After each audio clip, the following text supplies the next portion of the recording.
अमीर तरीन बेकारी फकीर जिसका नाम शौकत बेकारी था, वो कल रात रोड एक्सीडेंट में बाइक की टक्कर से इंतकाल कर गया। जी हाँ नादिन, ये वही शौकत बेकारी है जो इंग्लिश में भीख मांगा करता था और जिसके बैंक बैलेंस जो थे वो करोड़ों में थे। यानी कि उसको एफबीआर की जानिब से भी मुतादिद बार नोटिस आए और इसने अपनी करोड़ों रुपए की लाइफ इंश्योरेंस करवा रखी थी। अब इसका फन ये था कि ये लोगों से 1 रुपया मांगता था, 10 नहीं था मांगता। क्यों? कि ये कहता था कि एक किसी के पास होना नहीं और यकीनन मजबूरी में उसने 10 रुपये मुझे देने हैं, और वो इंग्लिश में भीख मांगता था। यानी कि इंग्लिश में एक कन्वर्सेशन करके लोग उससे मुतासिर होते थे और उसको 10, 20, 50, 100 या 500 की मद में उसको दे दिया करते थे, और वो शख्स वो उनको जमा करता था और वो जमा करके उसको कोई बैंक बैलेंस में रख लेता था, प्रॉपर्टी बना लेता था और अपनी सालाना लाइफ इंश्योरेंस भी देता था जो उसके इंतकाल के बाद उसके बच्चों को मिलनी है। अब इतलात के मुताबिक गालबन कहा जा रहा है कि उसके जो बच्चों की तादाद है वो 2 से 3 है। अब वो बच्चे जो पहले तो फ़कीर के बच्चे थे, जिनको हकारत की नज़र से देखा जाता था, ज़माने में अगर बात की जाए कोई भी कम से कम शख्स को अगर देखा जाता है तो वो ये है तबका जो फ़कीर जिसको कहा जाता है, बेकारी कहा जाता है, मांगने वाला।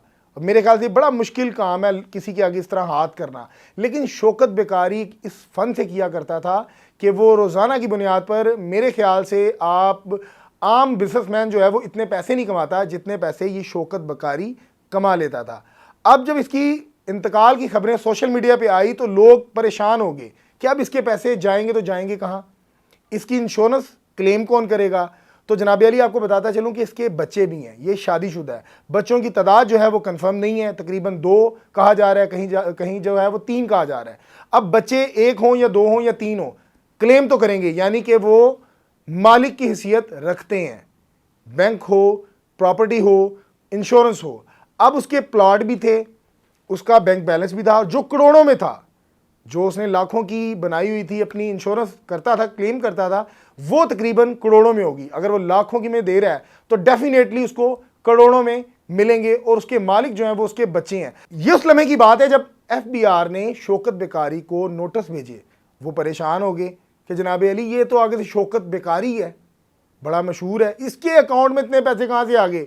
उसको बिठाया और ये तकरीबन 3 से 4 घंटे की इंटेरोगेशन थी, जिसमें उसने बताया कि जनाब मैं 1-1 रुपया इकट्ठा करता हूँ और जब वो बड़ी तादाद में पैसे बन जाते हैं तो वो मैं बैंक में जमा करवा देता हूँ। उन्होंने बताया कि ये करोड़ों रुपए हैं, ये किस तरह तुमने इकट्ठे कर लिए। तो उसने इंग्लिश में वही स्टाइल, वही अंदाज, जिस अंदाज से वो भीख मांगता था, उसके सामने वो रखा और वो परेशान हो गया, दंग रह गया वो पुलिस ऑफिसर कि यार तुम तो बड़े इंटेलिजेंट हो, इस तरह पैसे इकट्ठे करते हो, तो तुम 1 रुपया क्यों मांग रहे हो। तो तब उसने बताया कि मैं 1 रुपया इसलिए मांगता हूं कि किसी भी शख्स की जेब में 1 रुपया नहीं होता।